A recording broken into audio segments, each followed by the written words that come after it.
Video ko daw sabi.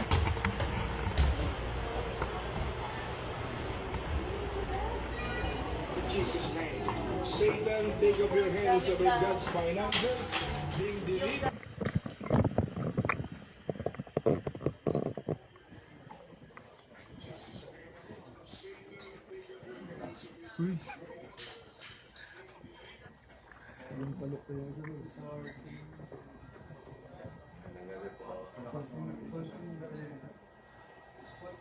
Kanino yan, sir? Kanino po yan?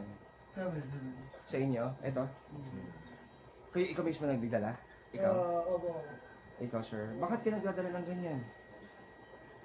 Ano? Nagkataon lang na 40 good time kasi sa mga... Ano?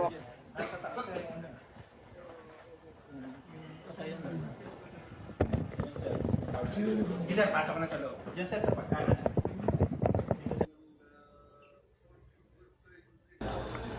Sir, excuse me. Hey, You gotta do that. stay there, stay. You gotta do it to me. Stay there. Why? This is a raid, this is NBI. Okay, Yeah. You cooperate, okay? You No, cooperate. no. Bats, No. you cooperate, okay? No.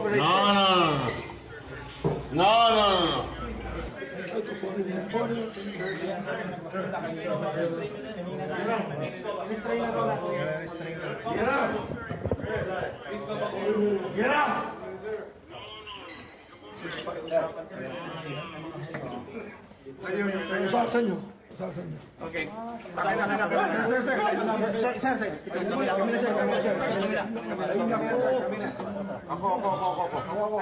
Ayan, so dito pumipili yung mga customer ng kanilang kukunin na babae bago dalhin doon sa kwarto sa itaas na meron palang access doon sa isang hotel na katabi ng KTV bar na ito. So, isa sa mga kapasin-pasin na nakita dito sa mga gamit ng umano'y bugaw na iniresto ng NBI ay itong pregnancy test na pinapagamit daw sa mga kababaihan na nasa kanyang pangangalaga. Ma'am, bakit may pregnancy test? Ha? Bakit may pregnancy test po kayo? Ano po yan, sir? Every month po, may ano po siya. May May pregnancy test po siya. sila. Opo. Kausap namin yung opisyal ng barangay dito, ang akala nila ordinaryong KTV to at matagal na to. At katunayan, tinicheck namin yung rehistro, nakalagay dito, family KTV siya. So, ang masama rito, mayroon pa kaming mga nakitaan dito na sa pribadong kwarto may dalang mga pinagbabawal na gamot.